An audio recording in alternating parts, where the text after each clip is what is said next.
महाराष्ट्रातील अंशतः अनुदानित शिक्षक शिक्षकेतर बंधू आणि भगिनींनो नमस्कार।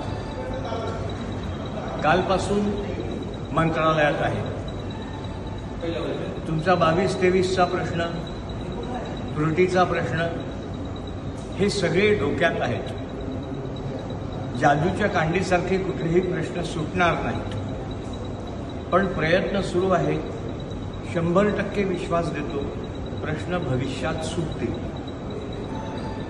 आता काल देओल साहेब, आयुक्त साहेब आणि रेखावार साहेब या सगळ्यांसोबत एक बैठक झाली। त्या बैठकीत देओल साहेबांनी स्पष्ट सांगितलं की टप्प्याच्या पगाराचे पैसे आहे त्या बजेटमधून काढून या महिन्यात तुम्हाला मिळतील। मग टप्प्याचा पगार, वाढीव टप्प्याचा पगार या महिन्याच्या 25 तारखेपर्यंत पैसे येतील आणि सप्टेंबर पेड इन ऑक्टोबर हा पहिला पगार होईल आणि ऑगस्ट पेड इन सप्टेंबरचा देखील भविष्यात पगार होईल।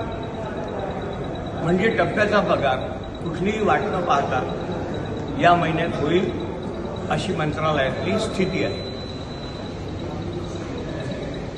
आता दुसरा मुद्दा मला टीईटीवर तुमच्याशी बोलायचं होतं। तो फारच गंभीर मुद्दा आहे, त्याचा पूर्ण अभ्यास करू। मी साधारणतः उद्या तुम्हाला टीईटीवर विस्तृत व्हिडिओ क्लिप देतो।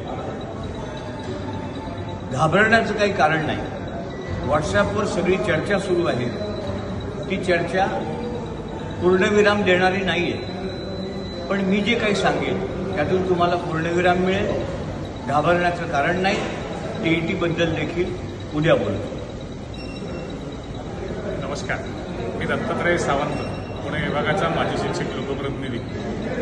आत्ताच देशपांडे साहेबांनी सांगितलं त्या पद्धतीनं काल माननीय आयुक्त, माननीय सचिव देओल साहेब आणि डायरेक्टर रेखावर साहेब यांच्यासोबत जी बैठक झाली त्यामधला एक महत्त्वाचा मुद्दा की 2 जून ते 12 जून या कालावधीमध्ये या राज्यातील प्रशिक्षण झालं होतं वरिष्ठ आणि निवड समितीबाबतचं। त्यांचे प्रमाणपत्र मिळणे बाकी आहे। त्याचा पाठलाग पाठीमागच्या 20-25 दिवसापासून सुरू आहे, पण त्याला मूर्त स्वरूप आलं आहे। कालच त्यांनी तशा सूचना दिल्या आहेत। डाएटच्या मार्फत आपणाला येणाऱ्या आठवड्यामध्ये म्हणजे शुक्रवारपर्यंत आपल्याला ऑफलाईनला ते सर्टिफिकेट मिळेल अशा पद्धतीची व्यवस्था सगळी झाली आहे। हा एक महत्त्वाचा भाग आहे।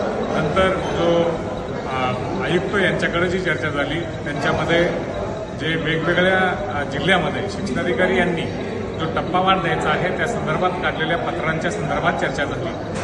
प्रत्येकानं शासनानं दिलेल्या आदेशामधील नमूद केलेल्या मुद्द्याला अनुसरूनच माहिती घेणं अपेक्षित असताना वेगवेगळ्या जिल्ह्यामध्ये शिक्षणाधिकाऱ्यांनी काढलेल्या पत्रामध्ये त्यांना विसंगती आढळलेली आहे आणि त्याच्या अन्वये खाली ते सूचना योग्य त्या देऊन शिक्षकांना लवकरात लवकर टप्पा विहित कागदपत्र दिल्यानंतर कसा मिळेल यासाठी ते सूचना देणार आहे।